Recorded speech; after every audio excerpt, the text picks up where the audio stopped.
Hi, folks. Welcome to another season of Talk Formula One. And what a season it seemed to be promising to be. Unfortunately, one wasn't sure what to expect with this new season, given the way last season ended. Once again, I introduce to you the one and only OBJ.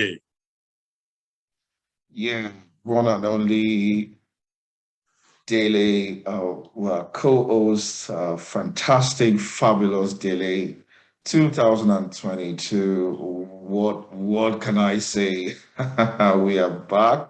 We are looking forward to an exciting season.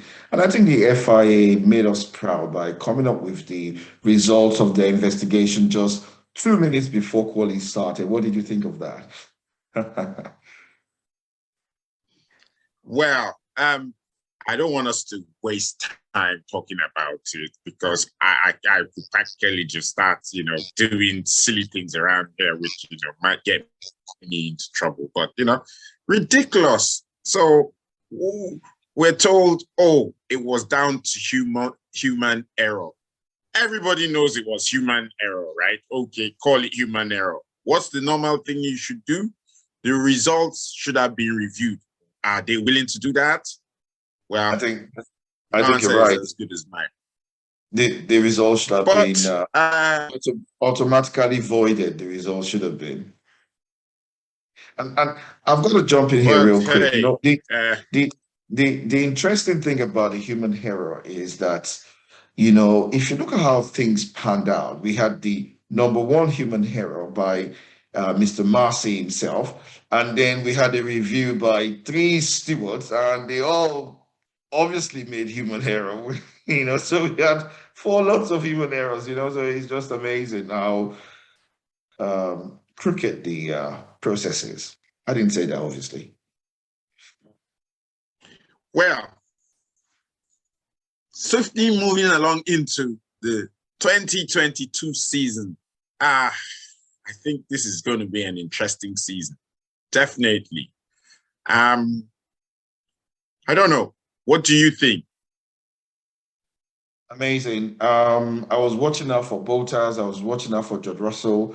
Um, I think George, quali, I wasn't too impressed with him qualifying, and I was very impressed with Bottas qualifying in a not so top team. So well done to Bottas.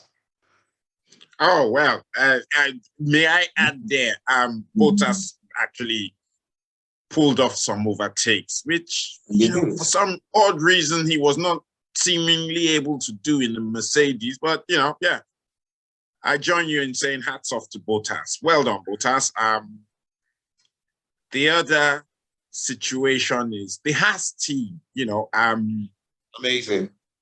amazing. They've got a car that, is, I was about to say, hey, what were they all on about, ending, um, what's his name now? The Russian kid, Um, Mazepin, yeah, Mazepin, yeah. Nikita Mazepin, they've Nikita, ended yeah. his contract and stuff like that.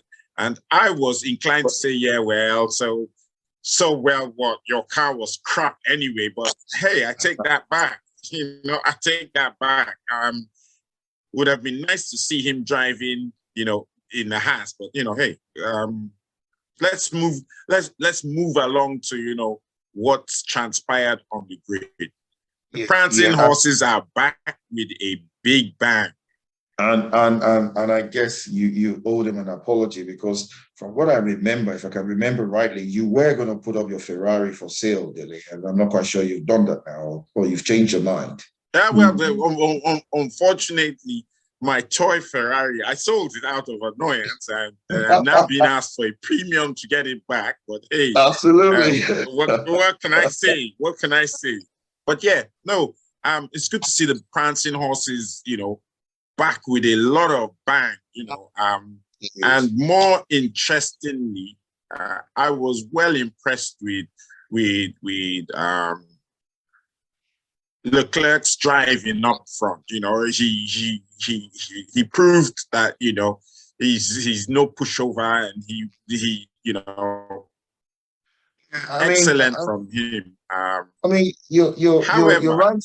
You're right in saying that because he was kept under pressure from start to finish, and he kept it under control. In he fact, handled that beautifully. he did a Lewis Hamilton as far as I was concerned, because Verstappen dived in on his inside at least on two occasions, and he just kind of waited for him to carry on, and then he just took it right back because he knew he was carrying way too much speed into the corner. There's absolutely no way he was going to get a good exit out of that. So he didn't bother defending or doing any kind of an aggressive stunt, just let him carry on. So masterclass, I would say, masterclass. If I'm to make any assessment of that exchange between them, I think I don't want to be unfair to him, but champion in coat seemed to have buckled under the pressure of that exchange because he buckled. He did. And so did Perez.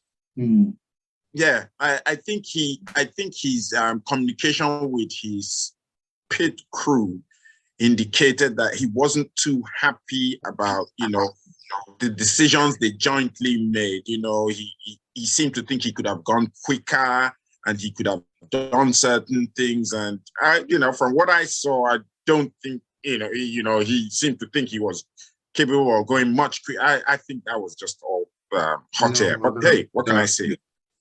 That's all fantasy. I didn't think he could have done better than what he did. I took the view that the Red Bull maxed out the engine on both cars, and as a result of that, they ended up with reliability issues. It's so uncommon for the two cars to basically pack it in towards the end of the race. They might have maxed out on a few of those parameters. Hence, they hoped it would get them through the 51, laps, which clearly didn't happen. So I didn't shed any tears, and I was going to jump in and correct you quite quickly there. I certainly, as part of my personal protest, because I know I'm not the FIA, but I will not be referring to Max Verstappen as the champion in 2021. So feel free to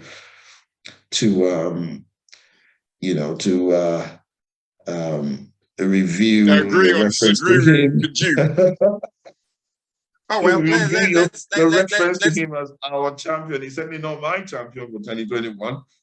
It's a cheat. It's as simple as that. The Red Bull team is a cheat. Well, let's not ponder too much on that. Let's talk a bit more about the racing and the cars and all whatnot. Mercedes, what's happening to Mercedes? I hear they just weren't at the party, but they say they're gonna turn up at the party. They were not. What's your take on that? They were not at the party. If not for the safety car that neutralized the race, it might have been an embarrassing outcome for Mercedes. Embarrassing outcome, because they could have easily been a minute behind at the end of the race, which would be disastrous. Not with the likes of the other cars that we would not previously have considered to be in contention to be well ahead of them. And of course, well, I was going to say fighting talk from George Russell, talking about not being wingman or, well, I would say I was about to throw mud at him, but good recovery drive from him. He lost places at the start, but at least he was able to recover it to fourth. So I think there's more to come from him, but I guess we'll just wait and see when they get a proper car under them, what happens. Indeed. The Alpine team, Ocon seemed to be able to get more out of the car than Alonso. But my take on the Alpine team is that their car isn't as rapid as I would have expected it to be. Well, what do you? Yeah, I have no opinion on that. I did not have them on my radar at all, and Okay. so I'm just gonna have to, follow you in that regard. I didn't have them at all. Mick Schumacher I had on my radar, which Oh yeah, yeah, qualified P12 for first time in forever, so that's good. yeah.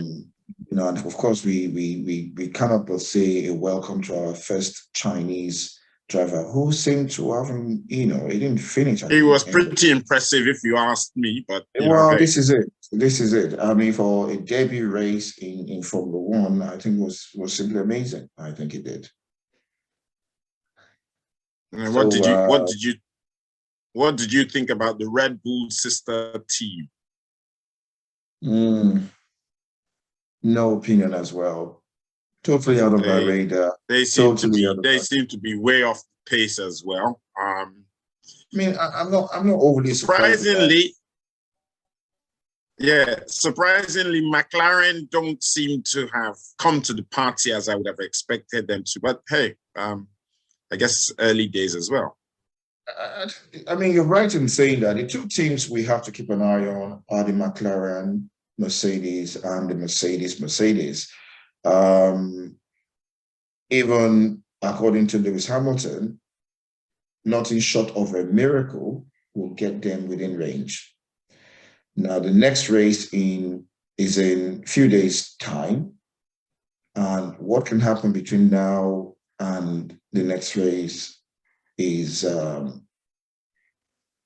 has to be a surprise for everybody, including the drivers. So I really don't know what's going on with Mercedes and McLaren Mercedes. Maybe it's the engine. Maybe I thought to myself, maybe the new FIA rules deliberately compromised their car compared to the rest of the park. You know what I mean? Just to basically bunch up the field a bit more. I don't know. Yeah, I just find it shocking that their car is just not. I mean, they just didn't turn up at all, and I suspect is the power unit. I really do. I really do. Compared to the Ferrari, I mean, look at the straight. I mean, look at the hawk in that Ferrari when Leclerc regained, the spot he lost to Verstappen. It was simply amazing, totally amazing. I just could not believe where that car got that amount of horsepower from to take back the lead. So compared to the Mercedes, which seems just to be, Well, it's no you know, surprise. It yeah. I would say it's no surprise because I think it's the same Ferrari power unit in the Haas cars, and you could there you see go. also their turn of speed. So hey, well anyhow, I guess we will just have to, without dragging things on much longer, sit in anticipation for the next race. So I think a Any nice, predictions? absolutely. Do you know what? You just took it right out of my mouth. I think we need to end every episode with a prediction for the next race. My predictions will be that Mercedes will continue to struggle. I hope not in an embarrassing way, but I stand to be proven wrong. And I'm a diehard Mercedes fan, so and I have put up my toy Mercedes for sale as well. Uh, um, my predictions, maybe another Ferrari 1-2. What do you think? I am inclined to respectfully agree with you. Well, ladies and gentlemen, you heard it first from Talk Formula One. Predictions for next race may be another Ferrari 1-2. Is this the season that Ferrari bounces back to a constructors and world championship? Stay tuned. From me, it's bye. OBJ. Full salute. See you next week. Let's talk from the one. Take care.